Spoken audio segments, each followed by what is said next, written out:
What I think I'm most concerned with is that no president has the right to use the uniformed military in a way that violates the U.S. Constitution and further taints the military as that apolitical institution that we all want. Do you agree that there are some orders that can be given by the commander-in-chief that would violate the U.S. Constitution? Senator, thank you for your service. But I reject the premise that President Trump is going to be giving illegal orders. No, I'm not saying he will, but do you believe there is such a thing as an illegal order that Joe Biden or any other president, Donald Trump, could give? Is there anything that a commander-in-chief could ask you to do with the uniformed military that would be in violation of the U.S. Constitution? I understand you've done your genuflecting to him, orders but at all. This isn't a hypothetical. Okay? Your predecessor in a Trump administration, Secretary Esper, was asked and did use uniformed military to clear unarmed protesters. He was given the order to potentially shoot at them. Helos flew low in Washington, D.C. as crowd control.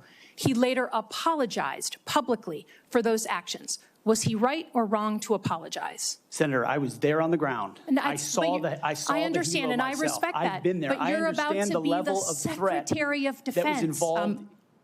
If the president asks you to send in federal law enforcement to a state without coordination of that governor, would you support that action?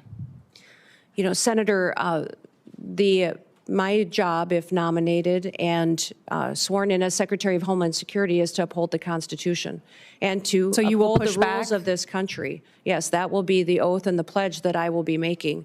And my goal also is to work with you to ensure that we have situations that are always appropriate, that we are well defined. I just need to know, you're a former governor. You can imagine that if Joe Biden sent in 700 federal law enforcement under Secretary Mayorkas without coordinating with you, I think we can agree you'd be a little upset. I have to ask you again that if the U.S. Army was asked, active duty, was asked to do something that contravened the Constitution, can you say clearly that you will push back on anyone, whether it's the Secretary of Defense or the Commander-in-Chief, and stand up on behalf of the Army instead of just doing whatever you're told? Just to answer the beginning part of the question, Senator, I reject the premise that the President or Secretary of Defense would ask for an order like that. Fine. But I will always follow the law. Okay.